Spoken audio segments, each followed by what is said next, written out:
está cabrón, soy un Sancho King. Así que dale, y despacito, porque lo mueve, pero muy rico. Así que dale, y despacito, porque lo mueve, pero bonito.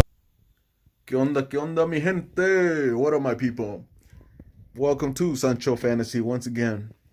Listen, guys, this video is gonna trigger some people. And I mean no disrespect to any players, coaches, teams at all. This is all based off a fantasy football lens. So I want you guys to see it from that perspective. Whatever I say it out of experience of what I've seen and out of reality. And what I mean by that is I live in reality, so the probability of some things happening based on the past is most likely or very highly it's gonna happen. Let's just keep it short and simple. It may be controversial, but to win championships, guys, we have to live in reality. We can't sugarcoat shit. Excuse me. Can't sugarcoat things. So with that said, waiver wires. Week 3. The highest priority that you should be claiming. You can risk as much as you want. Again, this is your teams, but this is what I would do. And if I had the opportunity, that number 1 waiver wire pickup, I'd pick up Chuba Hubbard, running back from the Panthers, back up for McCaffrey. I hate to say it, because McCaffrey, hands down, has been my favorite player since 2017. Because of him, I won a championship as well.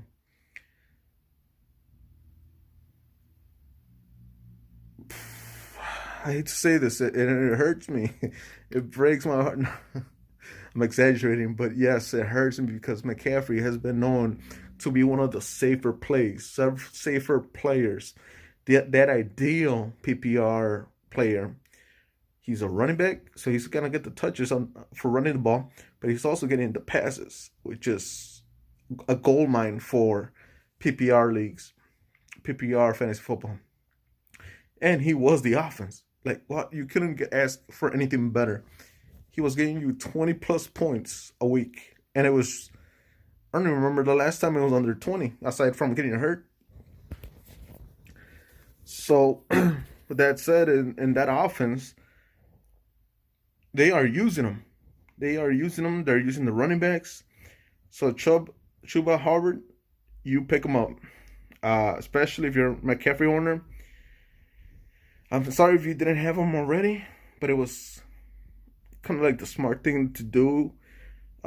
Suggested thing to do to have him just based off McCaffrey's injuries last year. And what I meant to say earlier was that it hurts me to say that he has reached where he's just going to become injury prone. McCaffrey has become injury prone. Last year, he got injured. He came back. He got injured.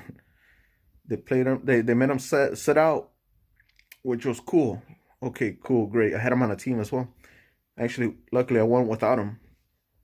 Actually, if you watch my video 3, as far as my just go back to my videos on my teams how to draft number 3. I explain more there, but definitely he has reached that point where he is injury prone. So even though he might come back, the probability of him getting hurt is very likely. So do not drop the Chuba Hubbard guy. Even though after he comes back, keep him. I'm telling you, I did that mistake last year where I had Mike Davis, and actually this was before the first injury. I had Mike Davis, and I was struggling, or I saw somebody else that caught my attention that I wanted to pick up, and I was like, okay, let me just try it. What I call it was like a trial and error, just to see how, like a trial session, where I just pick up a player, put him on my bench, and see how he does. Right? So I had to drop somebody, and the person, unfortunately, was Mike Davis. And then guess what?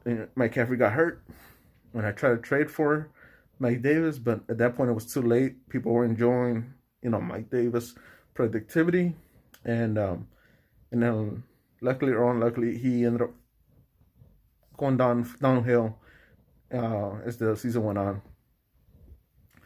So with that ran over, Chuba Hubbard, do whatever you can to get him, especially if you're a McCaffrey owner. That's like a league-winning type of running back. Secondly, Madison. And if you watch back to my waiver pickups, or I'm sorry, my mock draft videos, I keep saying it. For those who drafted Dalvin Cook, I would never have drafted him where he was going because of the injuries. Yes, he's a monster. Do not get me wrong. However, the probability of him getting hurt is very high, especially on a 17-week season. 17-week. Yeah. So the smart ones were already had Madison. Luckily, I was able to pick him up in 2 leagues right away.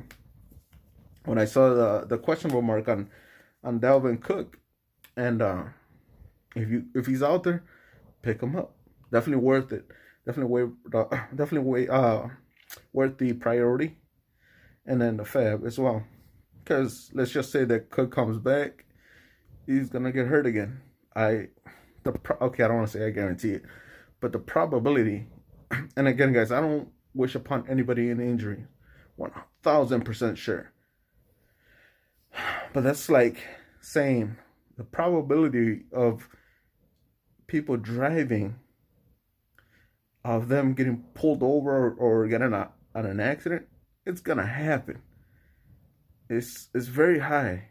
Or maybe that was a bad analogy, but like if you work in a kitchen, the probability of you getting hurt or burnt is very high, just because you're around everything that's hot and you're around it all the time. So it's very high likely that you're gonna burn yourself on accident on that. So it's just like football players, these guys are big, they're 200 or 300 pounds. Slamming on these guys that are 180, 200, 220. It's gonna catch up. And Dalvin Cook has already shown us a history of injury proneness. So pick him up. And the paint barbers, I call these guys like a flake. They show up 1 week and then they will disappear. They'll go back to the normal paint barber, the one that's gonna give you, 5 points. I think this was a fluke, but if you're in an emergency, like you just need somebody, go ahead. I do not endorse it at all, but go ahead. Do what you can. Same with James Conner, another fluke. I do not believe it. James Conner is done. He's not the old James Conner, unfortunately. And another thing is they pass a lot with the Cardinals. So that's just an off week. It's just not the norm. So keep that in mind. Okay, be smart about it. What I would actually do, lose a priority on my waiver is to pick up the handcuffs. And there's only a few, very few. I'm talking about obviously the Madison, Chuba Hubbard, the A.J. Dillon, if he's still available, pick him up. Aaron Jones, although for those that maybe new to fantasy, Aaron Jones misses games. I'm a fan. I'm a Packer fan. I know it hurts me to say because I know he's a monster. He's really good. I would argue better than Kamara. And we got him in the sixth round. Look it up. Aaron Jones, I saw the highlight. I saw the potential. I'm like, we got to steal, and we sure did. So AJ Dillon, their Derrick Henry owners is the McNichols guy. He seems to be that next guy up for sure. If you're a Henry owner, get him now. I'm telling you, like I can't say this enough for sure. Just pick these guys up. Pick up. So there's only like a very few. So let's start from the beginning. It's McCaffrey, Chuba Hubbard, Dalvin Cook, Madison. Then it was I would say Alvin Kamara. That Jones Jr., Tony Jones Jr. must pick up 100%. Have them on your bench, especially Kamara owners. And then there's Derrick Henry with the McNichols. Tony Pollard might be already gone, but if he's available, pick him up. Game league winning type of running back, 100%. The other ones that are in the next tier would be, let me think. Gaineswell from the Eagles, 100%. This kid, watch his film. He's talented as they come.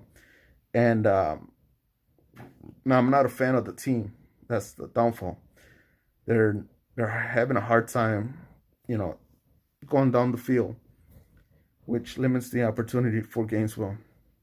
But he's like the next tier down, but still amazing. I know, like keeping this in mind, like I know in fantasy football, everything's not always guaranteed. What I like when talent matters, but if your team is horrible and can't move the ball, that doesn't matter at all. 1,000%. Look at Joe Mixon. Joe Mixon's one of my favorite players for fantasy, and he struggles every week, and it hurts to watch him play. And unfortunately or fortunately, I don't have him on a team. I actually do have Najee Harris. Unfortunately, I don't think it's clear enough to say who's the next man up with Najee. It might be Tony Snell. It might not, but Tony Snell's not good. Like he's like what I call chingadera, nothing. The other guys who are Roundtree from the Chargers. He seems to be the next guy up after Eckler, and Eckler will get hurt. I'm sorry, I had to say it. He's gonna get hurt.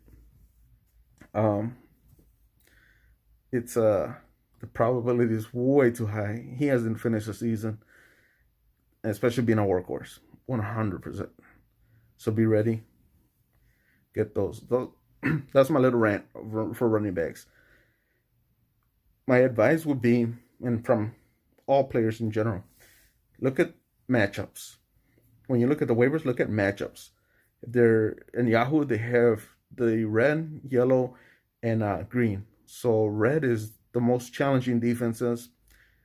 Yellow is like in the middle of the pack, and then green is the easiest matchups. If you see yellow and greens, your confidence level is a little higher. Now, it doesn't mean anything. Doesn't mean as much right now because it's the beginning of the season. But now we have a good sample size. Look at that. First, and then secondly, look at their opportunities. Did they get the ball enough? Did they get enough attempts for running backs? Did they get enough receiving opportunities, targets, touchdowns, obviously, And then that tells you a lot. The better the offense, the most likely that they'll get the ball more.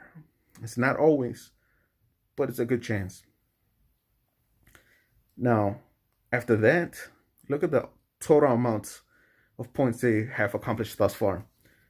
A good example or a bad example, Robbie Anderson.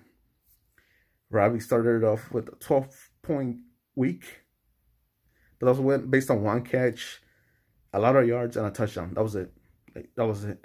After that, it was like 5 points, and then this past week, 1. I was so mad I just dropped him. He's useless at this point to me. He just was a wasted roster spot. I had to pick somebody else up. I think it was actually Madison. I was okay with it. It's worth it at that point. I was already hurting at receiver this league or team, But overall, you gotta balance it out. Madison 1,000% over Robbie Anderson. And guys, here's a tip or secret, right? Running backs are limited. Game leading league winning running backs are limited. Wide receivers, there's always gonna be wide receivers. You're gonna be able to pick up one from the waivers. As long as they're giving you 10 to 15 points, you're solid. I'm telling you because I've done it and I've won championships. And so as of late, and I'm talking about this couple last years, the probability of you getting a very good running back in the first. Okay, let me backtrack. So my method, my process, my formula is to go running back heavy early. You pick up the guys that are actually been solid. You guys have given you production. After the fourth round, I typically try to go for another running back. So running back, and if I see somebody that I like and I see the potential, I'll pick them up. And it's worked in the past to cover me for another injury, or they do really amazing, and it's just a good backup for the flex or whatnot. But this year just proves me that the running back position is going to be the least, or one of the, so after the first round and a half, it's going to be the least reliable after that. Wide receivers has just been, with the way the league is going, it's just been the more productive and the more consistent, and you're going to find the most, the more consistent now, as to where I was looking at the running backs before, where they were giving you 20 plus a week or 17 up. Now it's just a few get 20, and then the rest just in the teens or below. Wide receivers always in the middle, double digits, 20. So that's the only twitch I might make next year, twist, and then. But besides that, get those running backs, the valuable ones. Don't waste on the Ronald Jones, the James Connors, the Zach Moss, the Singletaries, all that. Chingadera, get out of here. No. You get the good ones. Anyway, I know I keep rambling. But wide receivers, real quick. I'm going to make it short. Again, so follow my tip.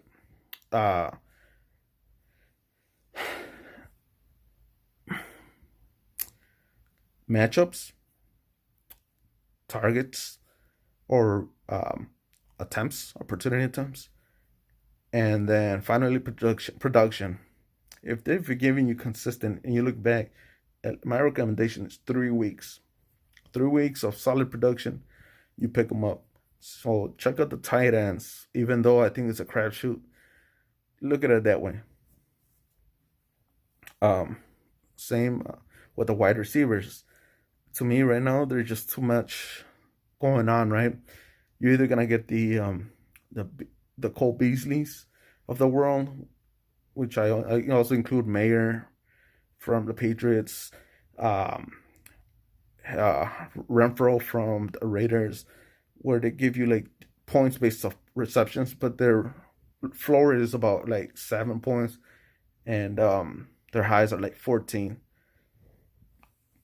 I don't know, there's outliers, right, where they get 20, like Beasley this week.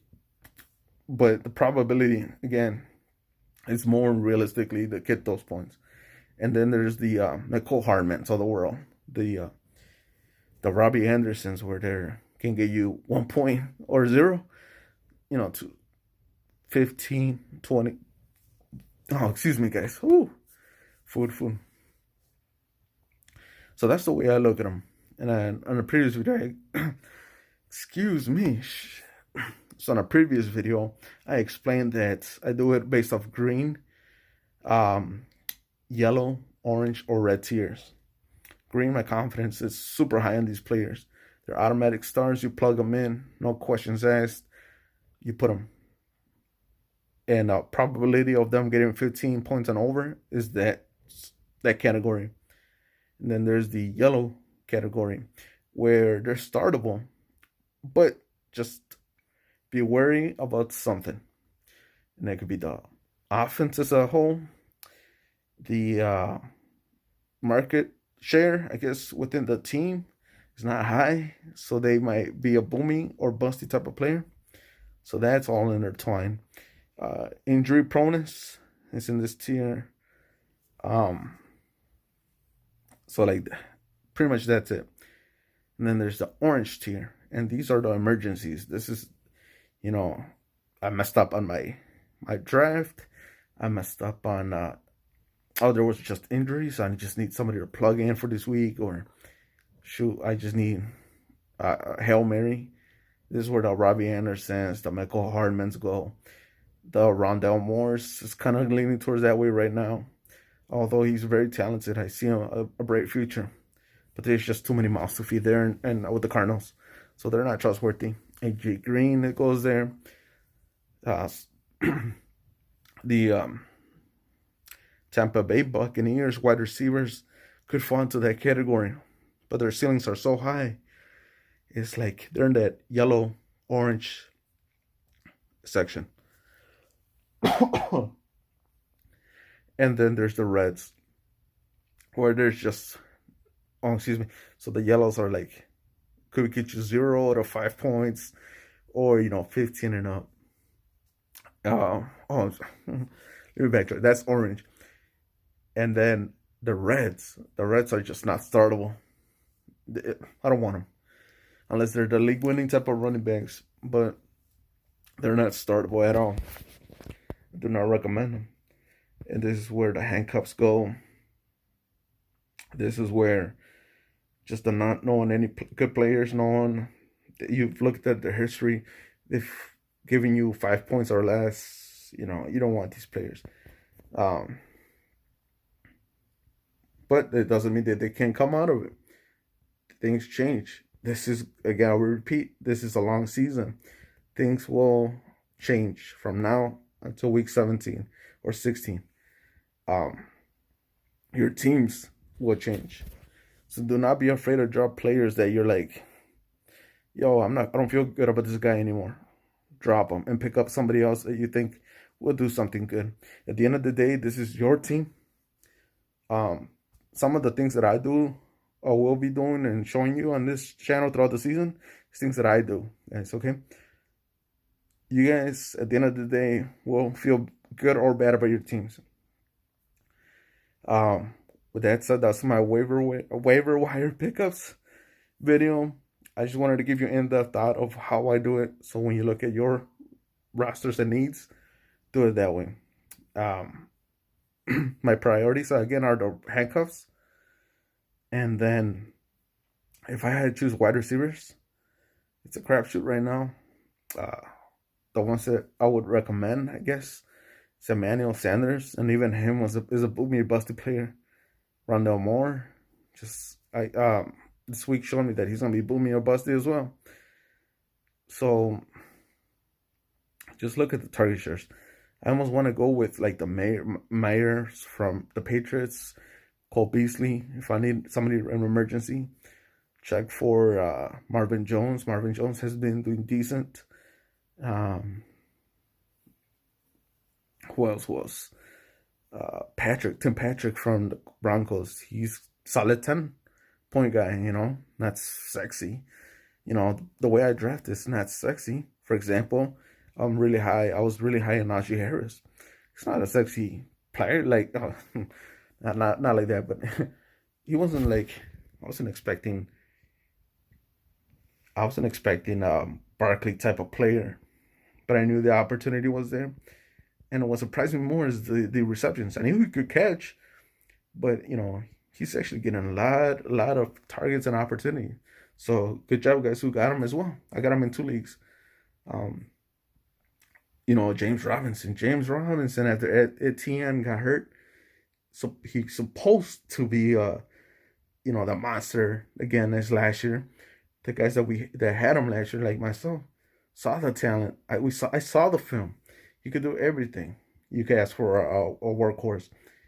But the coach there, them. Sometimes, I say this a lot as well.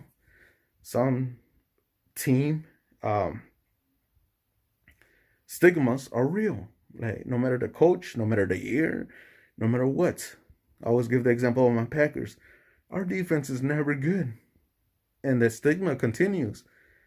Now, obviously, there's like outliers and they show good, but for the most part, they're not good defensively. They're not good. They got great players like Alexander, like can't even think of Kenny Clark, Darius Smith. Those are solid guys, but they don't scare anybody. Aaron Rodgers and Devontae Adams, they were always known as the good passing team, and that's just a stigma. Anyway, with that said, also look at the kickers. That's how I look. Give me the guys that are giving me 7+ a week, especially double digits. Like, it doesn't matter the team. That just means that they're getting into that field goal range of the field and they're kicking it. Give me those. The Carlsons of the world, the McManus, I think he's doing decent. He had a decent game. The Matt Gays of the world, and they might be taken, but doesn't matter. There's always somebody else who's doing decent out there. That nobody should be keeping 2 kickers. I'm gonna keep it 100. Don't keep 2 kickers. Don't keep 2 defenses. I would not recommend it. I'd rather spend it on a handcuff spot or an emergency wide receiver that you were keeping an eye out. In case he explodes, you got him already. QBs on one QB leagues, I do not recommend 2. It's a waste of spot unless you're looking to upgrade. And again, previous what I said, just if you see somebody that you like, you just want to give it 1 more week in case they go off and like, okay, now this guy gave me 3 consistent weeks. Sure. Do it that way. Same with tight ends. And a lot of these tight ends, it's really hard to tell right now. They're just going to be a boomy or busty. That's it. With that said, guys, I'm out. And I hope you watch this video. Started it all over again. I do apologize about the stuttering and repeating, but I can't say it enough. I have to tell you guys. If you want to win championships, you're going to have to take risks and just drop players that aren't doing crap. Get your feelings out of it and just do it. I've done it a lot of times. Robbie Anderson, I was huge on that guy. He hasn't done chingadera shit. I dropped him. The kid, I keep forgetting his name, but the rookie there, he's gonna take over that wide receiver 1, or at least 2. 1 in the future, but I think he's already there. Marshall, keep an eye on him. With that said, hasta la próxima, and cuídense. Peace. Certified cabrón, soy un Sancho King. Así que dale, y despacito, porque lo mueve, pero muy rico, así que dale, y despacito.